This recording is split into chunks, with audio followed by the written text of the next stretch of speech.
ESPN Sal Paolantonio's book, How Football Explains America, is now out on hardcover, and he joins us now. Sal, what's up, man? Hello, Sal. How you guys doing? I'm ready for some football, man. A couple days away from About training time. camp. I know. Can't get here soon enough, right? Oh, absolutely. Hey, I was curious, being a guy from Philadelphia and your knowledge of that division, what's your early thoughts on that Hard Knocks Giants HBO show? I think it's kind of an interesting look on how front offices work. It really is, isn't it? I'm kind of surprised they allowed the NFL Films cameras to get that kind of inside access, because it laid bare the entire process of how they didn't re-sign Saquon Barkley. You know, they're either going to look really, really smart, or they're going to look really, really bad.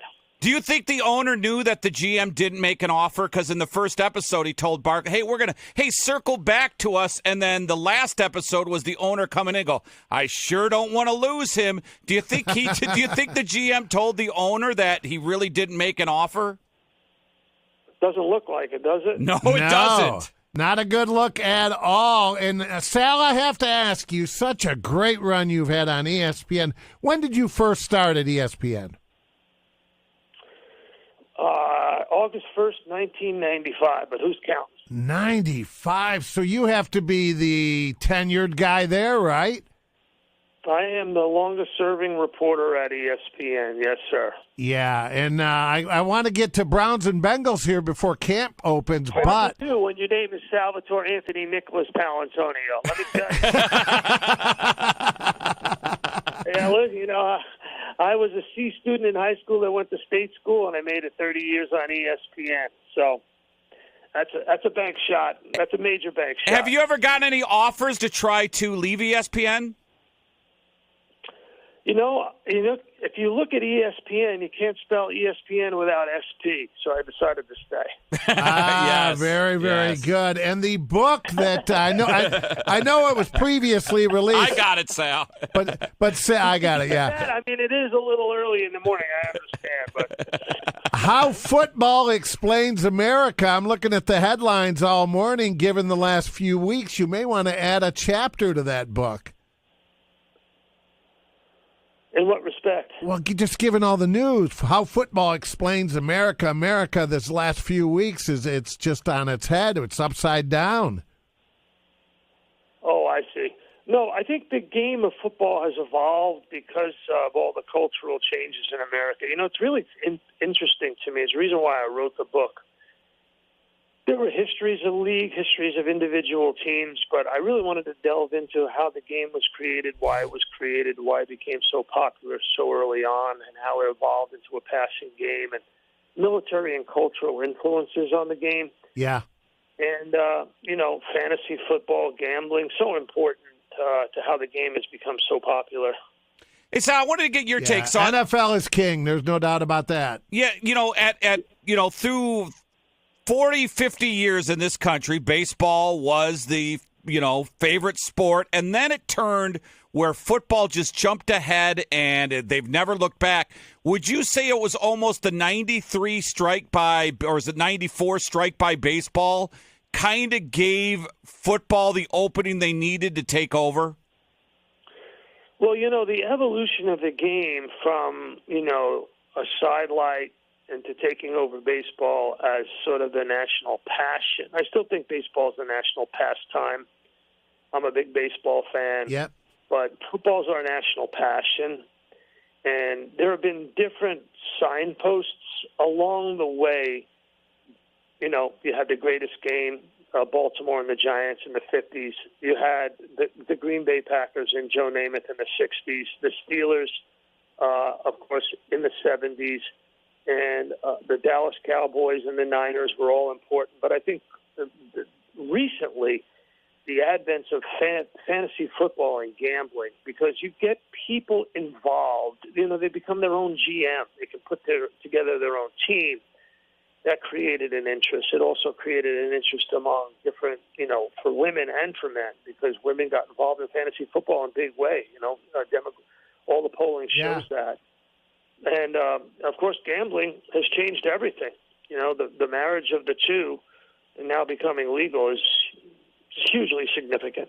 Yeah, I go to my app all the time. Sal Paolantonio's with us. How Football Explains America in hardcover version. So, have the Browns, they didn't really have to do enough or do anything in the offseason because they had a really good football team. All they need just Sean Watson to come back healthy. Do the Browns, they would always win the offseason, Sal. They didn't win the offseason this year. Do they got enough to not only win that division but to go far in the playoffs? I believe they have enough to be very competitive. Listen, I don't have to tell you about the AFC North. Yeah. Burrow, going to be healthy. Ravens got Derrick Henry. I think the Steelers are the team that's going to be on the outside looking in because the quarterback situation is very, very unproven and very unsettled. Hey, it comes down to one thing. It comes down to quarterback play. If Deshaun Watson is healthy, A. If Deshaun Watson doesn't turn the ball over, B. Then the Browns are going to be very competitive within the division. The number one indicator of how a team does is turnovers by the quarterback, and the number two indicator is health of the quarterback. We had 68 different starting quarterbacks in the NFL last year, 70 the year before. It's never happened like that, excuse me, in NFL history. You have to have stability at your quarterback position from a standpoint of health, and turning the football over, you got no chance.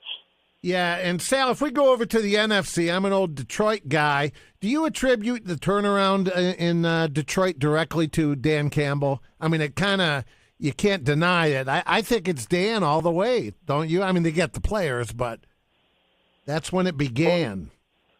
Well, Dan definitely set the culture. Yeah. But, man, their drafts have been great. Their drafts have been great. And, Jared Goff has been Jared Goff. We all knew that he was going to be an accurate quarterback who would stand in the pocket and take the hits. So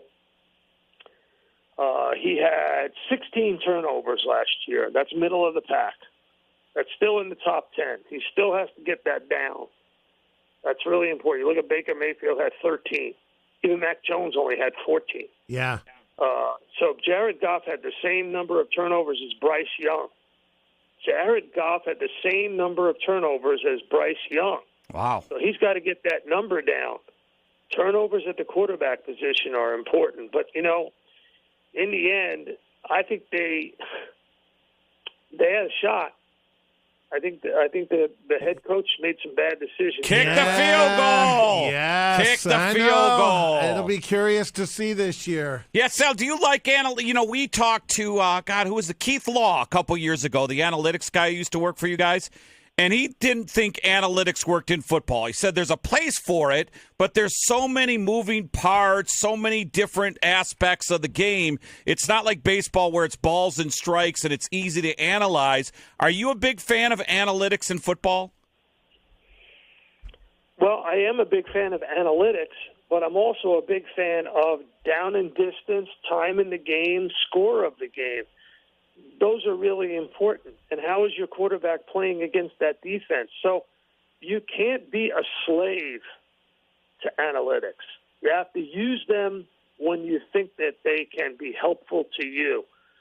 Don't just look at the chart and make a decision. Make a decision based on where your team is in the game, the score of the game, the weather, how much time is left in the game. Sure. Those are all important things. All right, listen, if you're just going to use analytics, then you might as well get Deloitte and Touche to run your football team. Yeah. Why do you need a head coach? Exactly. Yeah. The book, How Football Explains America, now on hardcover. Sal, you're always great. Yeah, really. Yeah. I mean, seriously. You could just use GPD or whatever they call it. Yeah, right. Yeah. Sal, thanks for coming on, man. All right, thank you, guys. All right.